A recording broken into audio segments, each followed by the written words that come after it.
It's the Opperman Report. And now, here is investigator Ed Opperman.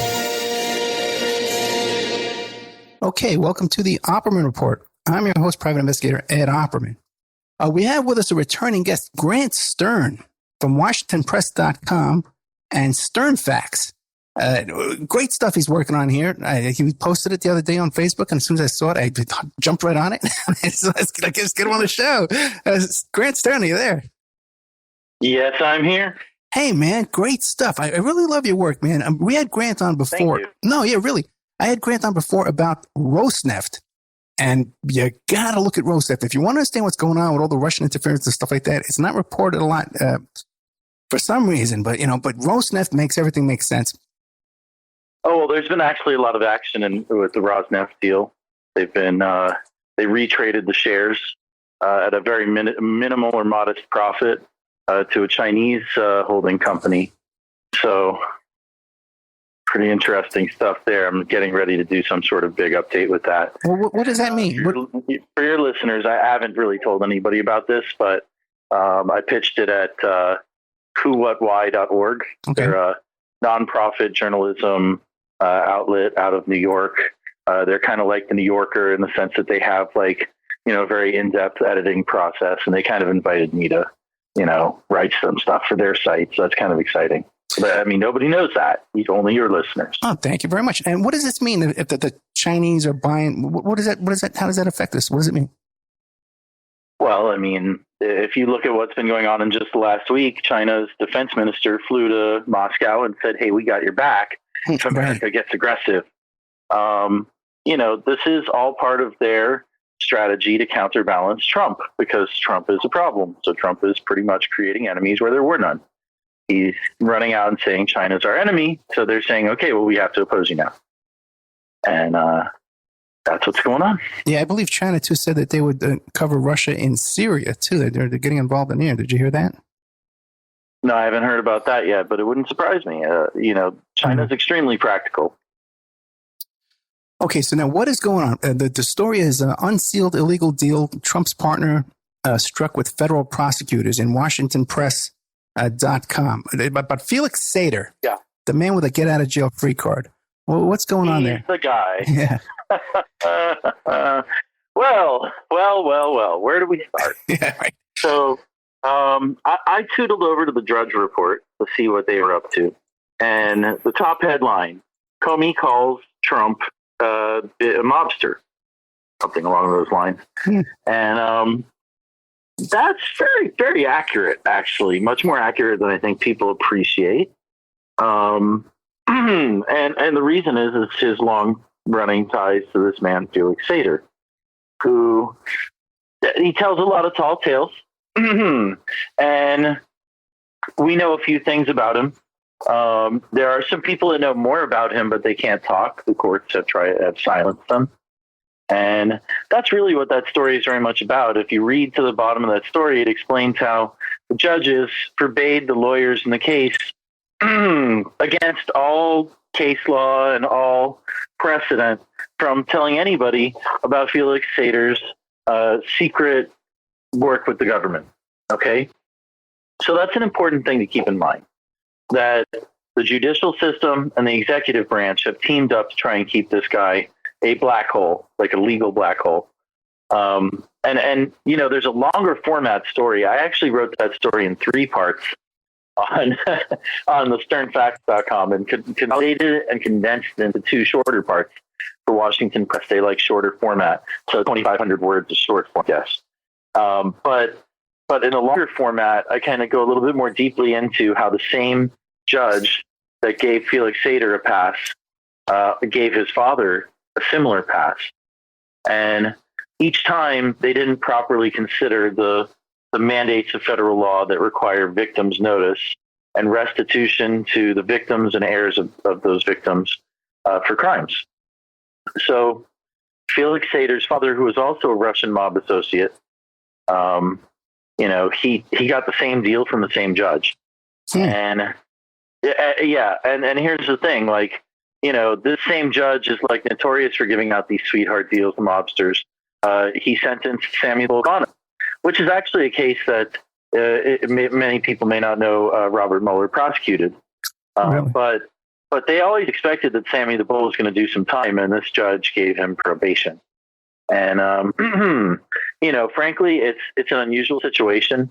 But as I've written, it violates the separation of powers. Judges don't have the power to ignore what Congress says. And to take this all a step further into the political world, to explain something that happened in the recent past that didn't seem to make a lot of sense, amongst many reasons, but this was an important one. The last Attorney General took an unusual amount of time to get confirmed. Right. Not Sessions, but Loretta Lynch. Well, Loretta Lynch was the presiding U.S. attorney in the Eastern District of New York, which is Brooklyn and Long Island in that area. She was the U.S. attorney there, and she participated in fighting to keep Sater's record sealed personally. In fact, 2000 press release that she put out, this is in stories and stuff. 2000 press release that she put out named Sater as one of the convicted defendants. But I think that was by accident, But it was out there. It's public. You can still find it on the Washington Post's website, right? So, it tells you this is a crazy situation. It really literally goes all the way up to the top. So when she was getting confirmed by Congress, Senator Chuck Grassley, who is the head of the Judiciary Committee right now, the Republican senator from Iowa, he actually wrote these, and he was very upset not to answers, and I concluded in my story she dodged the question, which was asked, did Felix Sater get a fair deal, or did people get hosed? And when you have something like a situation where an official proceeding is being derailed, Robert Mueller is investigating that. Different instance, it's called obstruction of justice. And if you multiple incidents of obstruction of justice, a pattern in practice, an association of people, in fact, not necessarily organized or in paper, that's called a racket. Racketeering influenced corrupt organization. There's an act for that. That's the mob law. So, it's very interesting that what we've uncovered there, what these judges showed us through censorship, could actually be the key to unraveling a judicial racket in Eastern New York, because there's not a lot of reason these judges should be, censoring this stuff. There's only so far you can go and still be a democracy. And frankly, they're just not paying attention to the laws as written. The judges don't have discretion to do that. A judge has a lot of discretion in between the lines. But when it comes to something black and white, like notifying victims and giving them a hearing and ordering restitution, there's just no choice. And I included the counterexample of one of Sater's other cooperating defendants from his original scam in the 90s, and he was ordered to pay $40 million in restitution. Sater got ordered to pay a $25,000 fine to the government. But there's a story that goes with that, and it's it's one of those things. It's a 3-part story, 2 parts on Washington Press. But the story that goes with the story you asked for explains a little bit more. Hey, can we back up a little bit first, though, and explain to people who Felix Sater is and what were these charges, the original charges that ultimately became sealed?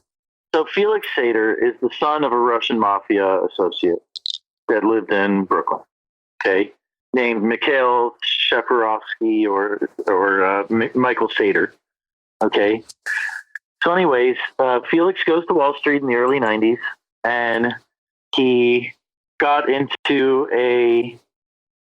he basically tried to stab a man to death, but he didn't do a good job of it.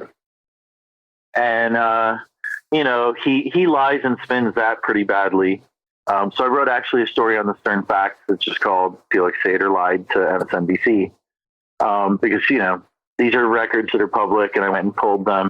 And Felix Sater stuck a margarita glass through this guy's face, beat him to a bloody pulp, and only barely got restrained from killing him in a Midtown Manhattan bar, because he'd never met the guy before in his life. He hit on a girl. The girl didn't want to him. So she went and talked to some other random guy at the bar.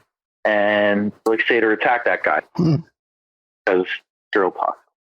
So, after that, he's a convicted felon. These are not easy convictions to get out of. And I should note, Felix's lawyer at Moses and Singer, I believe, his name is Wolf. That was his lawyer back in 1994, at least. He represented Felix Sater in the appeal of that criminal conviction. Just think about that. How many people have a lawyer are able to sustain keeping a lawyer for 24 years after you've become a convicted felon, a violent convicted felon, and to go all the way up to the appeals level. So anyways, that happens. He should have been banned from Wall Street altogether, but there's a few exceptions to what you can still do if you have a felony record. And Felix slipped through all of those exceptions and made himself a partner in a company called State Street, which operated out of 40 Wall Street, the Trump office tower, along with a gentleman named Salvatore Laria, who's a mob associate, and Gennady Klotzman, his co-conspirator, who got the $40 million restitution. And they had a couple of companies, and they were doing a very elaborate pump and dump, moving money offshore to do it. So it was like money laundering racket with, a fraud scam. They'd launder the proceeds of the fraud to try and get away with it all. And then they use mafia muscle to clean up the inevitable messes, because you can't quite run off to court when you're just openly scamming people.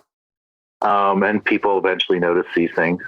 So his story goes that he quit the scam after 2 years. It raked in $60 million in mid-1990s money, which is like raking in 80 or 90.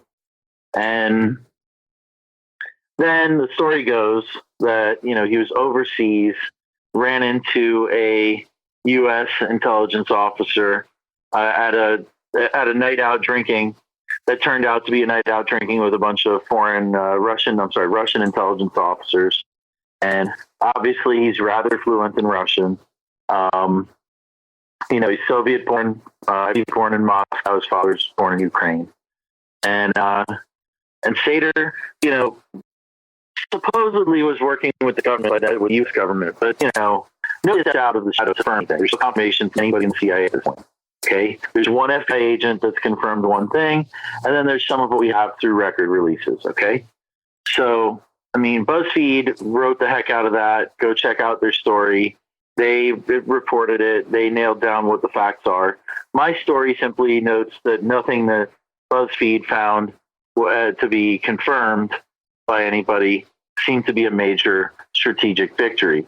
In fact, if that's all we got out of the guy, we got a bad deal as taxpayers and as citizens. So anyways, Felix accepts a plea deal in 1998 from a prosecutor in the EDNY named Andrew Weissman. That name may be familiar because he's part of Special Counsel Mueller's team. He also prosecuted Enron and a lot of other high-profile cases. And he's considered, I think, the number 2 person in the special counsel's office. I believe he's the one that just raided Cohen's office. Weissman. No, the Cohen raids were done by the SDNY, U.S. attorney. But Weissman just filed, actually, the response to Paul Manafort. Right. In the Virginia, in the Eastern District of Virginia case, which I just wrote about, actually, and filed 35 blank subpoenas for tax, money laundering, and I think there's a few charges that are split off there. Tax, money laundering, and mortgage fraud, those are your 3 big categories. And they actually just issued 35 blank subpoenas from the court. So that's all going to get exciting. That's going to trial in July. But anyway, Weissman is actually the guy who cut the deal with Sater, approved it. Okay. So Sater started cooperating in 98. And something interesting that I found last May, and Sater confirmed in his recent PR blitz, is that he actually met Donald Trump in 1999 at Trump Tower. And my story reported that based on a Russian language interview with Sater conducted on November 15, 2016, where he's extremely candid. And he told the interviewer that, there was a lot of perks to being a cooperator, right? But he told BuzzFeed that he did it all for the thrill. Big lie. Huge lie. And that's the thing with these kind of guys. You have to be really on top of them because they're going to lie. They are going to lie. If they know you don't know what's going on, they are going to lie. And MSNBC, BuzzFeed, ABC, CNN. CNN, I thought, did the best interview overall, Chris Cuomo. But nobody was prepared to fact check him in real time, which is too bad because it's not easy. But it's like, these people have like unlimited budgets. I'm just a guy. So anyway, I'll tell you this, though. Sater came off very confident. He came off very confident and convincing. And like he has no fear. He has no fear of being any. Right. He's already made his deal. He has no fear. That's the impression that I got. Actually, it's like I agree with you, and that's what confidence men do. Con men, confidence men are con men. Okay, and yes, he went out there to project a confident image. But one of the things I did with my reporting, especially in the MSNBC story, which you can find at thesternfacts.com, is to get the images of his tells. Because, even a con man has tells. In fact, Felix Sater has quite a few tells where you can tell that he's lying or, trying to think of something that's evading him or trying to make sure that he's keeping his story straight. And, like if you look at the image of that photo, he's just looking off to the side very oddly. And that's because he's like that. He's a shifty guy. But he's honestly one of the smartest criminals I've ever seen. Oh, yeah. Read about. So anyways, Sater met Trump in 1999. People did not know about that. And I'll just mention, because it's important to the big picture, this is from my May 2017 story about Sater and Trump, which is really good reading, and I suggest it. Meet the Russian mobster that advised the Trump campaign, which proved to be true. He was working with, Michael Cohen throughout the campaign. Michael Cohen was half campaign, half Trump organization, a murky situation at best, and probably something best to be avoided. But, Donald Trump got hit with a fine from FinCEN in 1998 himself, the Financial Crimes Investigation Network, Enforcement Network, and they're the ones who police money laundering. And he got hit with that fine, money laundering fine at his Taj Mahal casino. And just think about this. From 1990 to 2010, Donald Trump was under continuous investigation from the IRS CI. Okay? Continuous investigation. And nothing happened. In 2010 to 12, they went on site. And then in 2015, they issued a fine. Oh, wow. So, it shows you how, I would say that Trump's relations with the government started in the 1990s early. And, Felix Sater came along. It's just odd that they both got hit with, enforcement actions right at the same time. And then the next year they met each other. I think that's a little bit too curt. Yeah, considering the importance and breadth of the story. Yeah, and Sater claims he just walked up to his office and knocked on the door and just introduced himself. That's his official story, Yeah. Well, it sounds to me like somebody helped him. Yeah. Somebody said you need to do this. So, like Donald Trump. So he meets Sater in 99. And then they start doing the Bayrock Company in 2001 or 2. And Felix is telling people, if I say it, it's going to be a Trump hotel, that sort of thing. And then in 2004, something extraordinary happens. A man who used to do business with Vladimir Putin suddenly showed up and turned Trump into a big reality TV show. The Australian producer, Mark Burnett. Oh, yeah. The deal immediately preceding NBC's The Apprentice was a deal that he inked with Putin. They brought in an intermediary, and that guy, the next thing he did was turn Donald Trump into a reality TV show star. You're saying that Burnett had a deal with Putin before he did The Apprentice show? Yeah, it's in the New York Times. I had no idea. We're here with the excellent journalist Grant Stern from the WashingtonPress.com and the SternFact.com. And you got to follow him on Twitter at Grant Stern because he's got the best stuff out here on all this Russian stuff. You left us off that Burnett and Putin had a connection before The Apprentice. Where were you going? Yeah. I mean, this is, I actually wrote a really long story on it last year. What I'm going to do is to make it easier, I'm just going to tweet it out for everybody. So you should follow me at Grant Stern on Twitter. Okay. And I'll push that sucker out right now. Did you know? Because it's really, it's just kind of nuts when you look at the timeline of it, like how this stuff kind of goes, this way and that way. Yeah, no one talks about that connection. Yeah. So anyways, Burnett turned Trump into a star in 2004, and the business kind of took off, because for like a year or two, Trump had like a really shiny top 10 brand name because of the television show. Yeah. And I mean, it's come out recently that, like they built a set at Trump Tower because his offices were too crummy, and, they made him into a celebrity. Okay. And that's what they're supposed to do. It's drama. It's television. It's entertainment, but nobody ever imagined that people would take this entertainment so seriously. Anyways, like they sold a building in Panama, which you probably have heard about because now, the Trump lawyers are threatening people in Panama saying do this or else, and asking the president to undo a court decision, which he has no power to do. That building is a haven for money laundering and international drug traffickers. I mean, we're talking about Panama. Like, it's already that. It's a beautiful building, 70 stories tall, unobstructable water view. And, the Trump name has been removed from the hotel portion. Not sure about the casino yet. There's a casino in there, though, which most people don't know. But they brought in about $70 million in profit from that. And there's been a series of investigative reports. Global Witness reported on it, Reuters and MSNBC. And then, right around that time is when they hatched the idea for the Trump Soho. And what they did was they put together an unusually complex real estate deal that actually did take quite a bit of skill to kind of jerry-rig together. It was a terrible idea. Probably best not done that way. Developers sometimes do this. They look at all the options and they just say, I'm going to maximize my floor plan, my square footage that I can sell at any cost.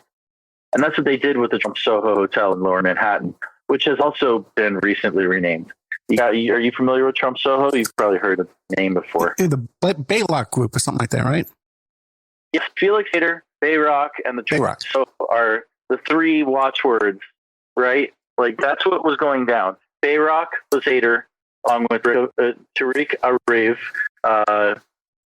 whatever. I mean, he had a bunch of partners. Let's just leave them out of this. Their money was pretty leave that. I mean, one was after prostitution, Turkey, and all sorts of crazy things. So, Sater was a convicted felon, right?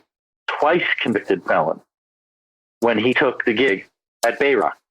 And, Bayrock actually controlled $2 billion worth of real estate.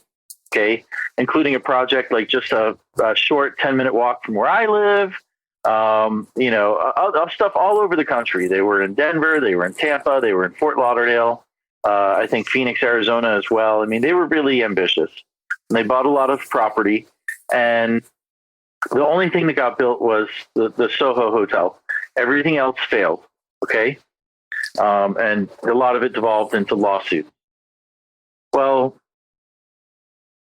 the Soho Hotel, they borrowed something like $550 million ultimately, and they had $200 million worth of investor equity. And I want to say, I mean, I know they sold about 15.8% of the building. I'm not sure how much that was in dollars, but fair to say it was probably $100 million worth of sales. But that was a really big problem for them at Soho.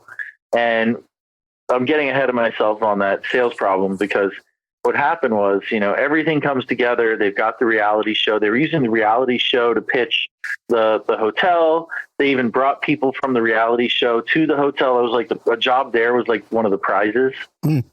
I wrote a story about this that says, newly leaked emails show the Trump family participated in a bank fraud racket. That's on the sternfact.com as well. And it's probably linked in these news stories. But they found out in 2007 from the New York Times, because of this guy Klotzman that I mentioned in the last episode, they found out that Felix Sater had a felony conviction, federal felony conviction for racketeering, for stock pump and dump.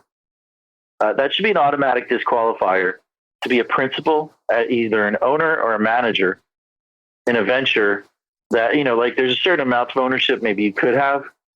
In theory, there's ways you can kind of insulate yourself from this, even as a felon, but he wasn't doing any of that. And basically, I've seen the insurance, applications that they lied on, and they of course lied to get their bank loans. And once they found out this material information that they had a partner who was a convicted felon, they didn't inform the bank. And, a bank fraud concealment racket, it also falls under the RICO Act, as I mentioned earlier, the Racketeering Influenced Corrupt Organizations Act. And anyways, the whole Trump family participated in that because they had a meeting about a month later, which is what the leaked emails that I just mentioned describe. And in the emails, which are from Sater and from one of the partners' general counsels, which I got from a bona fide source, which I cannot divulge, but I believe it was obtained through court process because there was a lawsuit that went from 2010 until settlement just last month. I'm sorry, just in February. But the leaked emails showed that there was a meeting and that the Trumps banded it and that all of them said they were going to participate in that meeting.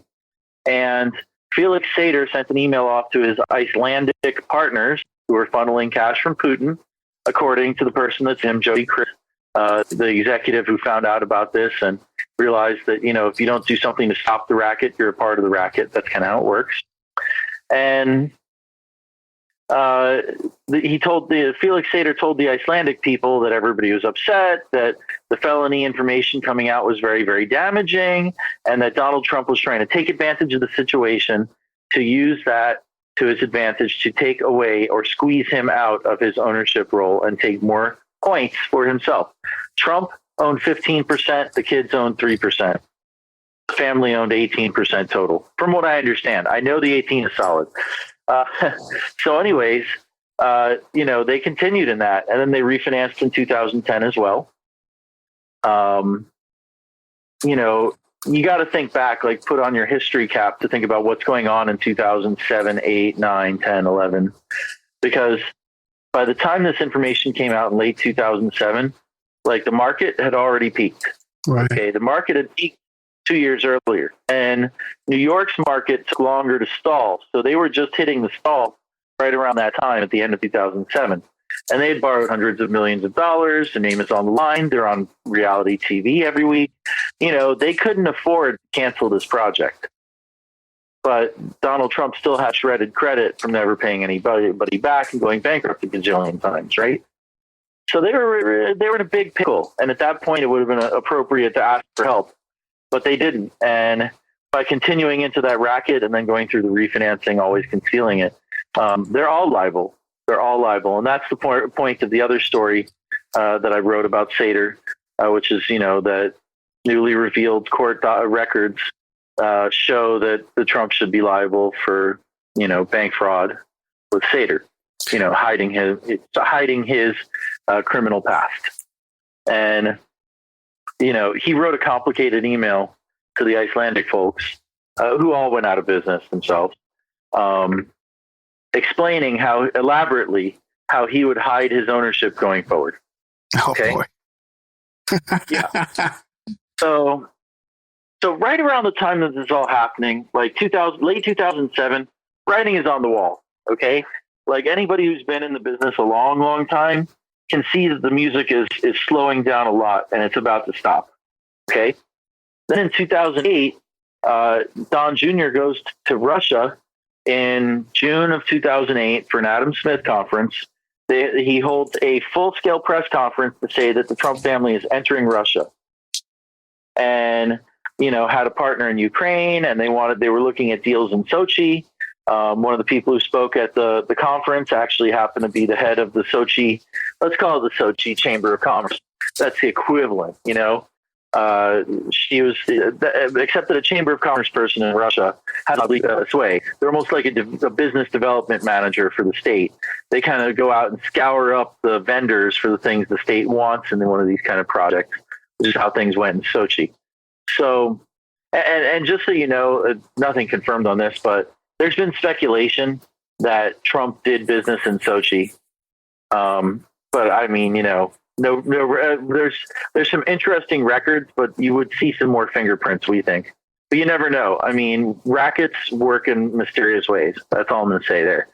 So as the markets are crashed like hell at that point, Bear Stearns failed in March of 2008. Well, guess what? Bear Stearns had floated the bonds that made Trump Panama possible. Okay. Like Bear Stearns could have bailed them out of the Trump Soho project, right? If they had, by miracle started really soon, maybe they would have gotten out or something. But Bear was gone.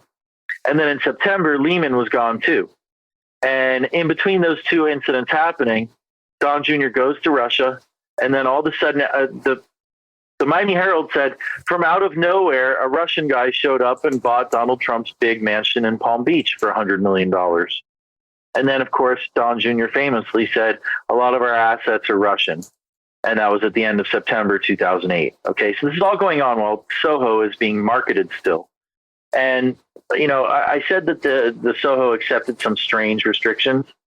Let me ask you, Ed, if I told you that you could buy a condo, but you could only occupy it for a maximum of 120 days a year or 29 consecutive days out of any 35-day period, would you be interested? They're very unlikely unless it was vacation property. But what was the reason for that? Because the Trumps took a piece of property near Soho and they built it into the Trump Soho Hotel. It's like right next to Soho. Okay. But it actually is industrial zoned. And there's a big old trash compactor right next to it, real sexy. But they could not have a residential use of these units. Otherwise, they would not qualify for their zoning, and they wound up accepting these ridiculous restrictions, which they don't keep up with very well. Guess, big surprise. Right. They've been fined $500,000 by the city. The neighbors hate them, blah, blah, blah. But anyway, so they took these incredible restrictions, and people can use these units because they're also subject to a mandatory rental pool. Okay?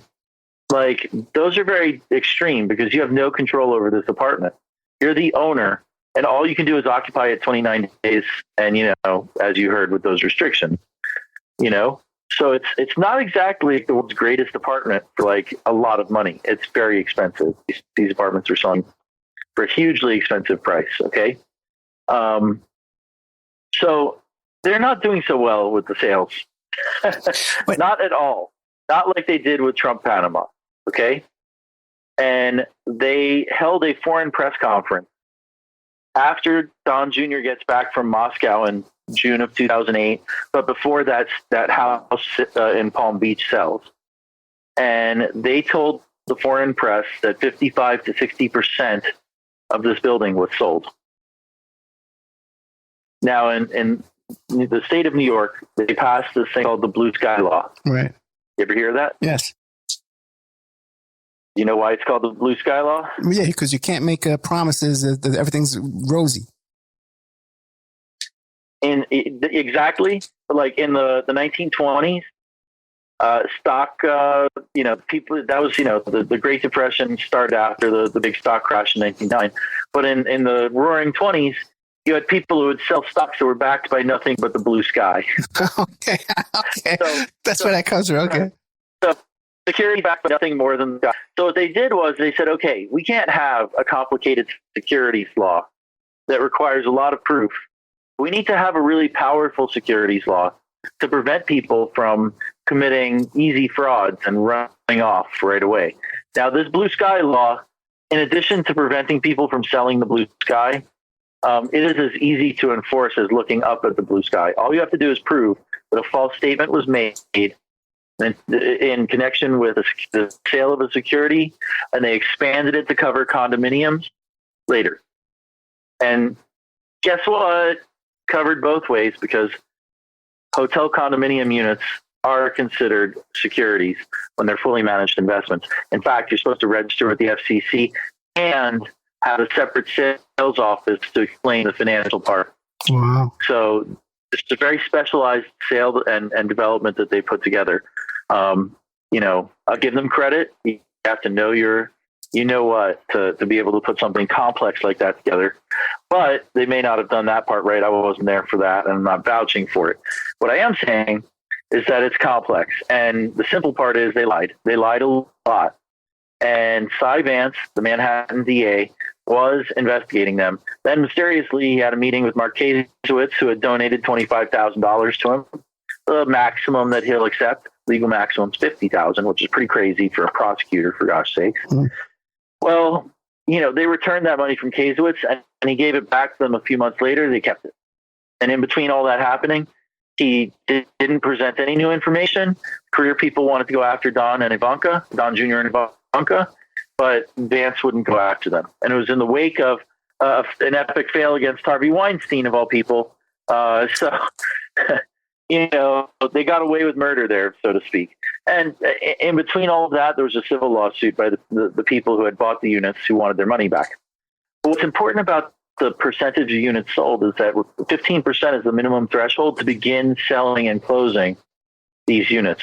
Like, you can't close the sale if you have less than 15% of a condo sold. Right. It's pretty much unheard of to sell off units when you have 15% sold, because there's different ramifications to, doing that. I'm not going to get into it. It's real complex, but your taxes can go up as a developer. And there's certain guarantees that you're on the hook for.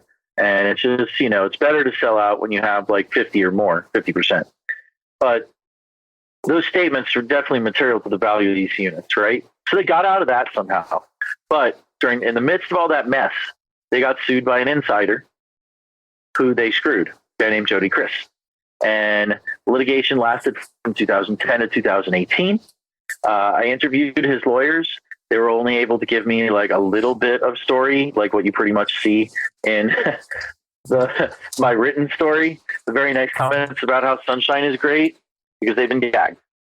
But they were on the case for a long time. Then another firm came in, and then just recently, everything was confidentially settled in February. Okay, a massive multi-year racketeering, fraud, and unjust enrichment lawsuit. So, that has been ongoing this whole time. That kind of kept the battle going. But after 2010, Sater was ejected from Bayrock at some point and became a senior advisor to the Trump company, like Trump organization. And you've probably seen the business card. I made this image that's kind of made the rounds with the business card and a photo of Trump and Sater arm in arm. So, he became a senior advisor for a couple of years. And all of this time, Sater was working on Moscow Tower projects. He tried to set the tower up in 2004. He took Ivanka and Don Jr. to Moscow in 2006. They met with this corrupt developer named Mikhail Babel, who's wanted right now for embezzlement. And he's a Deripaska lieutenant. Then in 2008, they tried again when, with the press releases and stuff, and they were working with this guy, Pavel Fuchs, Fuks, who was the developer of Moscow City, which becomes relevant later. Then, in 2013, Miss Universe happens. And just to kind of fill in some blanks here, Donald Trump hired Roger Stone and Sam Nunberg in 2011. Felix Sater cuts his final deal in 2009. In 2010, he becomes a Trump senior advisor. In 2011, Trump hires political consultants and starts testing messages. Wow. Okay. Wow. But this was all raging. This stuff was raging, and a petition went to the Supreme Court to unseal Felix Sater's record. And I feel like that's what, I think that's what one of the big reasons that he decided not to run in 2012. So in 2013, he meets with the Agalarovs. Oh, wait, I'm, running forward too fast again here. I wrote a story recently based on a Guardian report. The Guardian reported like the real estate side of something that I reported the finance and banking side of. Donald Trump Jr. visited Latvia, Riga, Latvia, And he went there in 2012 for a meeting with this paid speech at this place called Baltic International Bank. But in 2011, Igor Krutoy, who was a Putin campaign surrogate this year, last month, Trump was meeting with him and his associates in 2011. Then in 2012, Don Jr. goes over there. And the Latvian authorities started investigating all of that. They say that the building did not get stopped because of that investigation. And in 2013, Miss Universe happened. They meet the Agalarovs. Trump goes over there, PP tape maybe. Who knows? but they announced a Trump Tower in the Agalarovs development, which is called Crocus City. And that Trump Tower was an on-the-table project until right after the election with the Agalarov family, as according to their own statements. Then, but obviously nothing happened. We don't know why. I mean, I've got a story with pictures of it. Press releases, whole nine yards. Then, in 2014, Trump started doing the speaking circuit. There was a report from Real Clear Politics that showed how he funneled cash from his charitable foundation into his political stuff, donating to all these conservative groups who then gave him speaking gigs. That's illegal. And in 2015, he declared famously on, the escalator of the Trump Tower. But after he had declared, Felix Sater was working on a Moscow Trump Tower in, November, December 2015.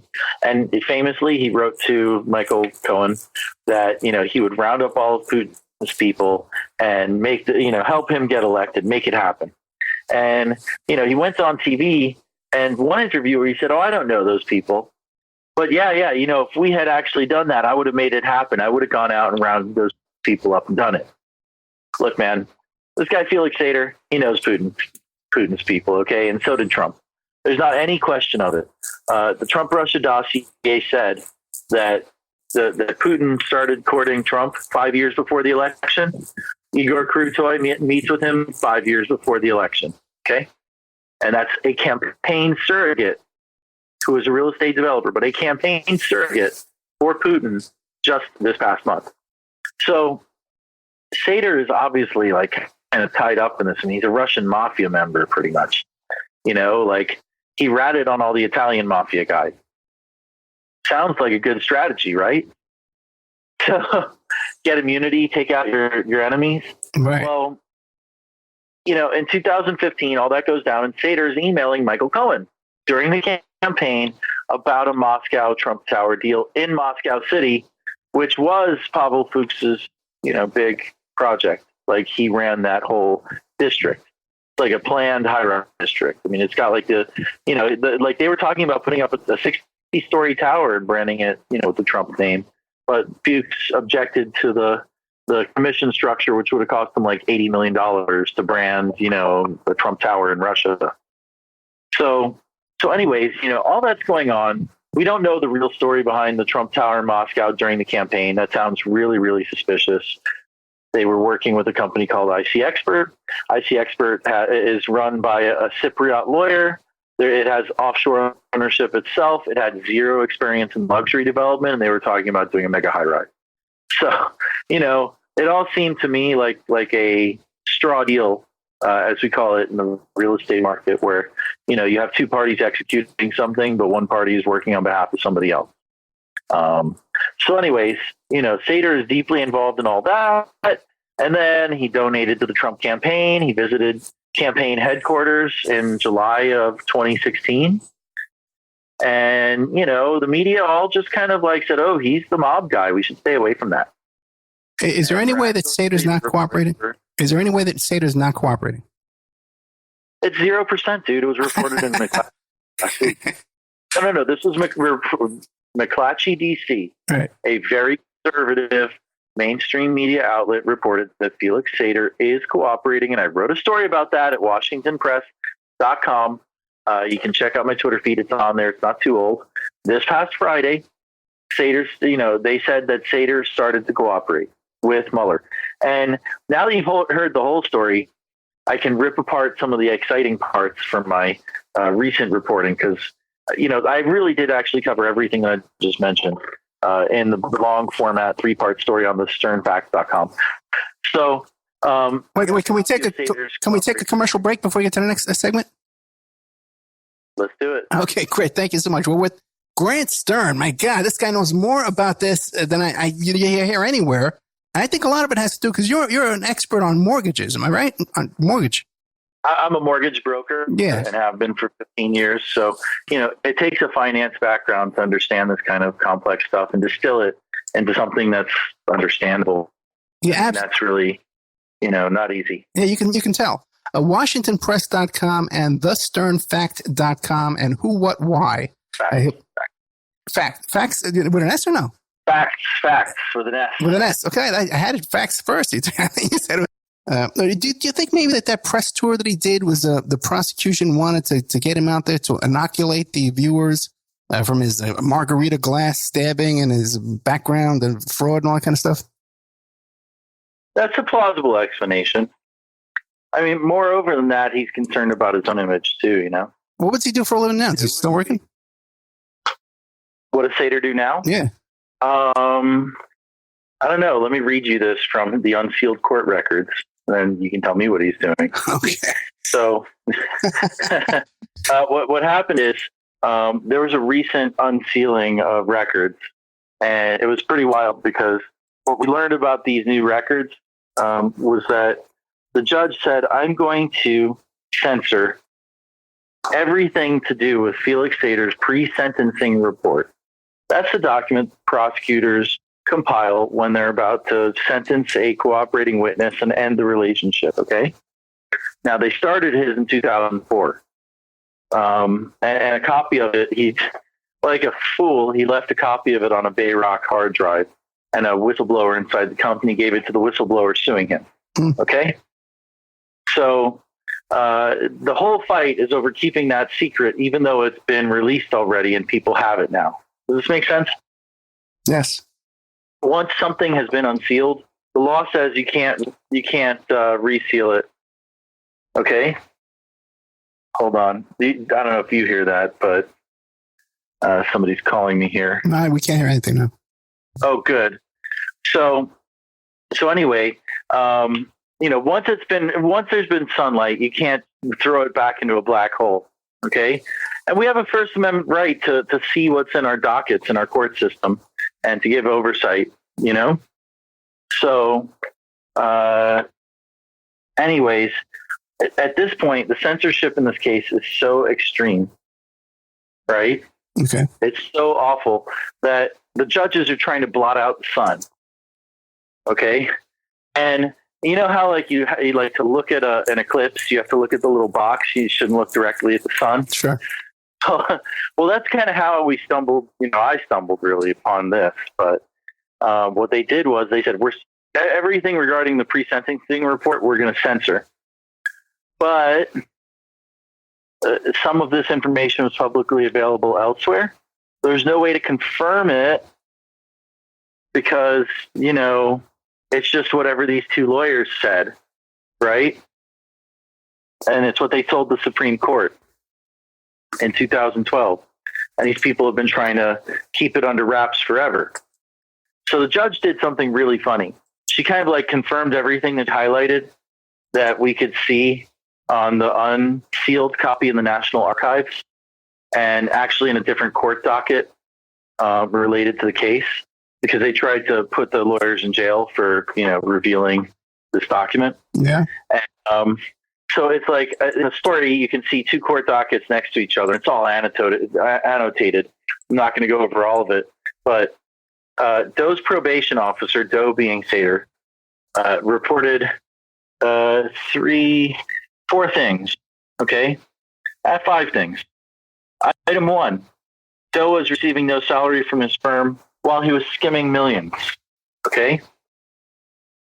In other words, he skimmed millions of dollars off of Bayrock, and that's actually what the complaint.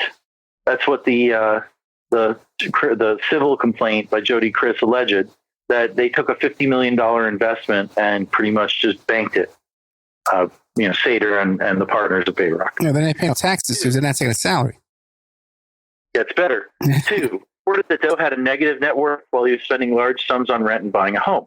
3, admitted that he had been told, this is the probation officer, the federal probation officer for Doe admitted that he had been told not to ask the whereabouts of the proceeds of Doe's crime, as to which Doe admitted taking millions.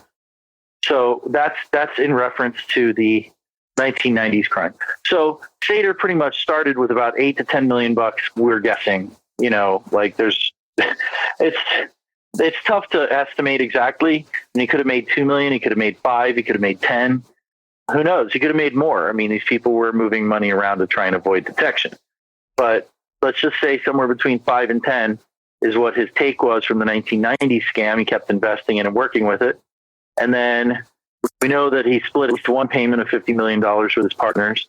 We're talking about a lot of money. Yeah. Felix Sater got to keep from the proceeds of these crimes. Okay. And the federal probation officer knew about all this stuff. And then this is the important part. Number 4, admitted knowledge that Doe was hiding his conviction from his firm, partners, and victims. The federal government knows that Felix Sater was running a bank fraud concealment racket. Okay, they know it. That's it. There's nothing for a prosecutor to prove here.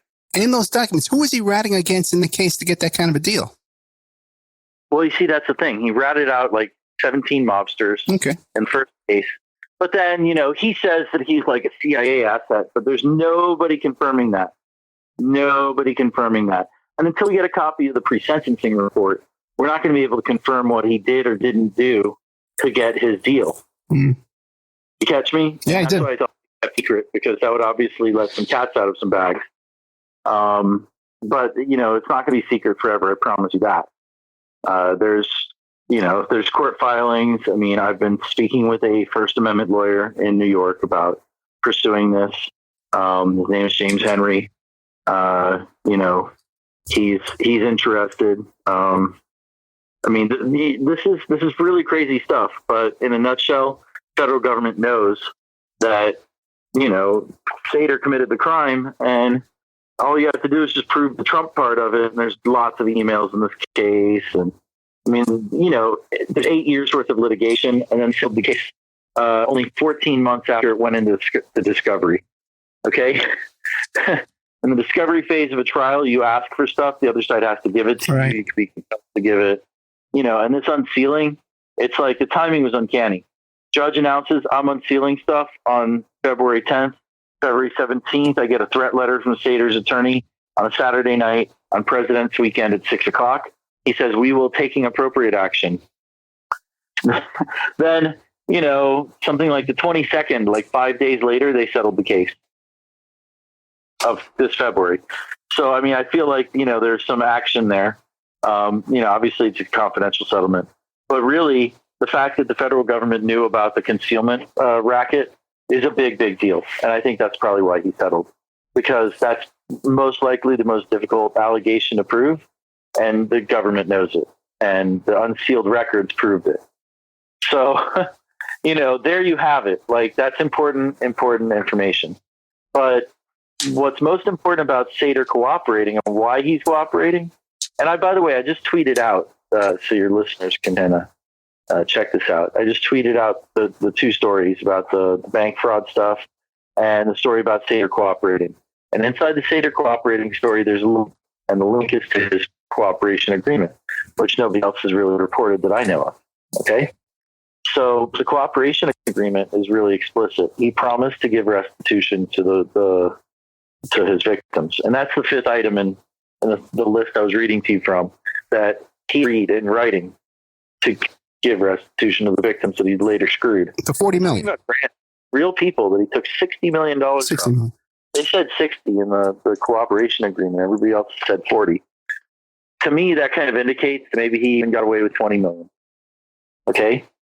But anyway, I digress.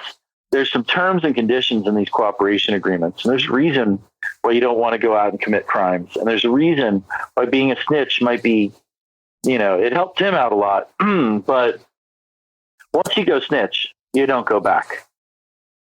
Okay. And inside of his cooperation agreement, he waived all rights to suppress evidence against him, standard stuff. And he waived the statute of limitations. Wow. For his crime. And he agreed, this is the important part, he agreed in writing that he would not commit any further crime. And if the office, being the U.S. Attorney's Office for the Eastern District of New York, should decide that he had committed a further crime, then they could enforce the penalty within the waived statute of limitations using all the evidence he gave them of his crime. And that would be that. It's interesting. So he's on the hook with them for life because he's waived the statute of limitations, right? So now, why would Trump, in his right mind, the guy who was a pretty savvy criminal himself, why would he get involved with a guy like that who's an on-the-record rat? Well, you see, here's the thing. Nobody knew that he was an on-the-record rat. Nobody found out that he was a rat until 2012. Okay. He spins this huge story how he's a CIA guy. Right. Okay? So, you can't take everything that a rat says at face value. Yeah, there's that book about him, too, The Scorpion, something like that, The Scorpion. Yeah, Scorpion and the Frog. Now, is that fake, that book, or what? What's going on? It's not safe. So anyways, that's the thing. My speculation is that his cooperation agreement contains terms that predispose him to cooperating because he pretty much doesn't have a choice to own him. Mm-hmm. And McClatchy DC reported on Friday that he's cooperating. On Monday, Michael Cohen, his best friend from growing up in Brooklyn, gets raided. Do you think there's a really big coincidence between those? I mean, come on, man. Right. Friday, one thing happens. Monday, the next. That makes sense. That makes sense. It all, yeah. And if you notice, they said they're looking for evidence of bank fraud. Right. Which I just described to you. So, I mean, I feel like there's a solid chance, and I'm not saying that it's, 100%. I would say more like, 51, which is a lot when you're talking about guessing what people are doing that keep tons of secrets, like investigators do. But there's a 51% chance that, my work has helped, turn the soup here. Because I'll tell you, Sater's been reading my work. He had his lawyer lash out at me on President's Day weekend, and I responded by, telling him that I'd be happy to review anything he had. So, when you ask if it was the prosecutor's idea, it was my idea. I said, hey, listen, if what you're saying is true, just provide me with the records. I'd gladly report on it. Then they did that with BuzzFeed. Let me ask you this. The part about Access Hollywood tape, there's a scroll right now on MSNBC that one of the reasons they raided Cohen was information about the Access Hollywood tape. Would Sater have anything to do with that? Theoretically, he could have anything to do with anything, but I've just done it. Right. I mean, that sounds like some sort of inside tip. Right. There's a lot of people. I mean, I want you to think about this. The people that worked on NBC's The Apprentice said that they had tapes of Donald Trump that would be bombshells, but they also had giant NDAs with liquidated damages clauses. So,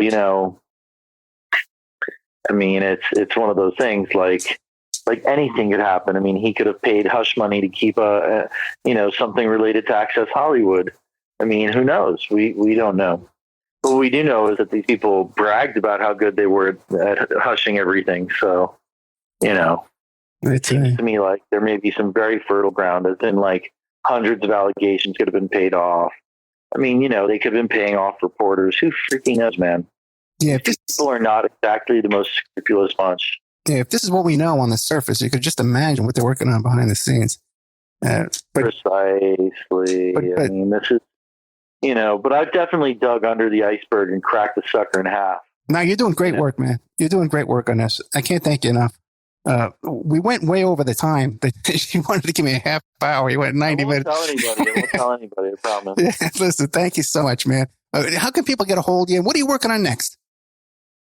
You can get a hold of me on Twitter at Grant Stern. That's the best place to go. No spaces, at Grant Stern on Twitter. And working on next. Oh boy. So I don't want to overly excite your audience, but I'll tell you exactly what I'm working on without giving it all away. Okay. Let's see. The KGB connections that one of Facebook's largest early investors had. Really? Yeah. Like nobody else has this guy's backstory. We've got it. Everybody else has to like 1995 or so. And they don't have the important parts.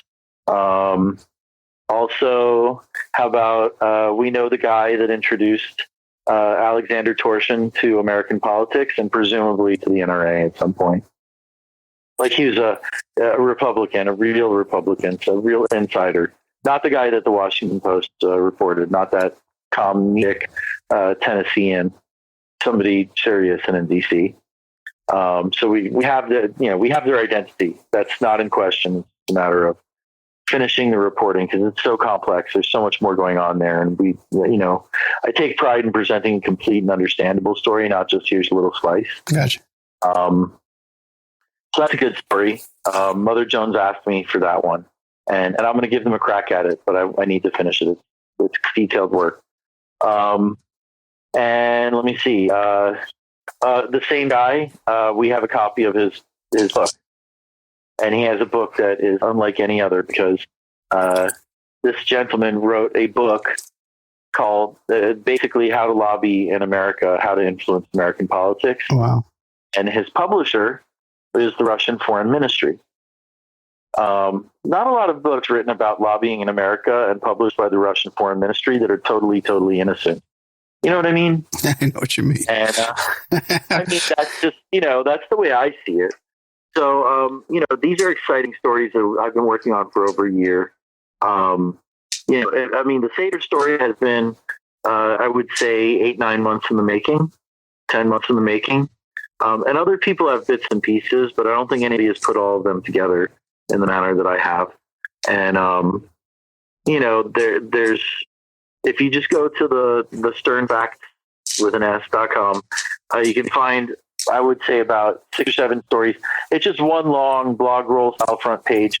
And for your listening audience, this is not done yet, but I'm setting up coalitionreport.com and dworkinreport.com, which is going to be a podcast and news aggregator website. And that's all going to launch in Q2 of this year, which is this quarter. But, the sternfacts.com has all of that. It's one page. If you just hit Control F and look for Sater, or Soho, there's a lot of stories on this, and you can follow it longitudinally from bottom to top and really get an idea of what's actually going on out there. Grant Stern, thank you so much, man. And keep us posted, okay? If something new comes up, we'll put you right on the air. Alrighty, Ed. Thanks for having me on, and thanks for bringing my stories to your listeners. It's a pleasure, and we'll get to the bottom of this one day. I believe it. Always great stuff, and you're right on the edge, man. I really appreciate it. Thank you so much. All right, Ed. Have a great one. Good night. Well, there you got Grant Stern, man. Grant Stern. Check out, just Google Rosneft, Trump, Grant Stern. You read the whole Rosneft story, which explains everything. And then now all the stuff, he's right on top of this Felix Sater thing. And then, just like he said, the Sater's emailing him, 5 minutes after the story's up.